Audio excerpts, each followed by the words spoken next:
ပါကျွန်တော် Photoshop မှာပြည်ထောင်စုဖောက်နဲ့မြန်မာစာမှန်မှန်နဲ့ပြဿနာဖြစ်ရှင်းတဲ့နည်းကိုမျှဝေပေးသွားမှာဖြစ်ပါတယ်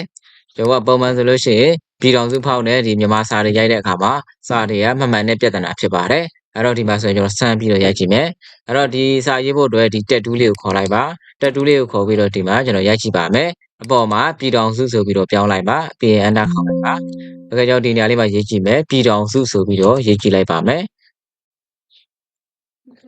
ဒါဆိုလို့ရှိရင်ဒါပြည်ထောင်စုပေါ့နော်ပြည်ထောင်စုဖောက်ဆိုပြီးတော့ရေးကြည့်လိုက်မယ်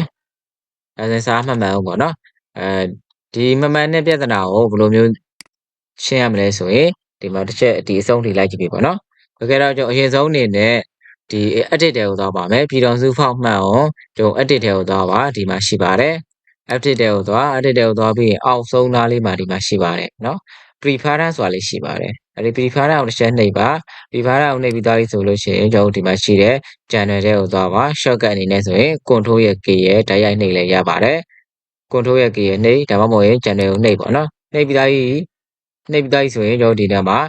TYB type ဆိုတာလေးရှိပါတယ် type ဆိုတာလေးကိုတစ်ချက်ထပ်ပြီးတော့နှိပ်ပါ type ဆိုတာလေးကိုနှိပ်ပြီးသားရင်ကျွန်တော်ဒီနေရာလေးမှာဒီ shooter engine option ဆိုတာရှိပါတယ်အဲ့ဒီအောက်မှာအဲ့ဒီနားမှာနော်လက်တိမ်ဖြစ်နေပါတယ်လက်တိမ်ကိုပြောင်းလိုက်ပါဒီအောက်က what ဆိုတာလေးကိုထားပါ what ဆိုတာလေးကိုထားပြီးတော့ okay ကိုပေးလိုက်ပါဒါဆိုလို့ရှိရင်ကျွန်တော်ဒီမှာတစ်ဆင့်ပြီးသွားပြီပေါ့နော်နောက်တစ်ဆင့်ရကြတော့ကျွန်တော်ဒီမှာတက်တူးလေးကိုခေါ်လိုက်ပါဒီ type 2ပေါ့နော်အဲ့တော့စာရေးဖို့အတွက်ကျွန်တော် type 2လေးကိုခေါ်လိုက်ပါဒီမှာ type 2ဆိုတာလေးကိုနှိပ်လိုက်ပါသူ့ကိုနှိပ်လိုက်လဲရတယ်နှိပ်လိုက်တာနဲ့ကျွန်တော်တို့ကဒီမှာပေါ်လာလိမ့်မယ် sorry ဒီဟွာပေါ့နော်ကာစာကိုမချပြစ်ပဲနဲ့ကျွန်တော်တို့ကဒီတိုက်2ကိုနှိပ်ပြီးသွားပြီဆိုလို့ချင်းဒီအနေထားလေးရောက်ပြီဆိုရင်ပေါ်မှာကျွန်တော်ဒီမှာပေါ်နေလိမ့်မယ်ဒီကောင်လေးကိုနှိပ်လိုက်ပါနော်ဒီနောက်ဆုံးမှာရှိတဲ့ together character ဆိုတာလေးကိုနှိပ်လိုက်သူ့ကိုနှိပ်လိုက်တာနဲ့ကျွန်တော်ကဒီမှာ character ရဲ့ဒီ paragraph ဆိုပြီးတော့ပေါ်လာလိမ့်မယ်အဲ့တော့ဒီနောက်က paragraph ထဲကိုသွား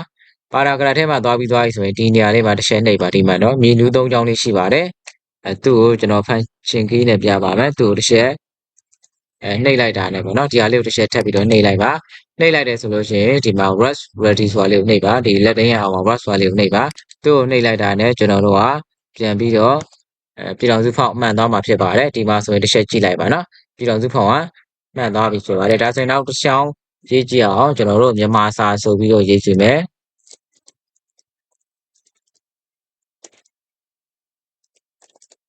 โอเคဒီမှာမြန်မာစာဆိုပြီးတော့ရေးလိုက်တယ်မမှန်သေးဘူးဆိုရင်ဒီနေရာလေးမှာတစ်ချက်နှိပ် web ဆိုတာလေးကိုနှိပ်ပေးလိုက်ပါဒါကတော့ကိုမလို့ပေါ့နော်ဒီမှာတစ်ချက်မြန်မာစာဆိုပြီးတော့မှန်သွားလိမ့်မယ်โอเคဒါကတော့ကျွန်တော်တို့ပြည်ထောင်စုဖောက်နဲ့Photoshop မှာပြည်ထောင်စုဖောက်နဲ့မြန်မာစာမှန်အောင်လုပ်တဲ့နည်းကိုရှင်းပြပေးခဲ့တာဖြစ်ပါတယ်အားလုံးစင်ပြေကြပါစေခင်ဗျာ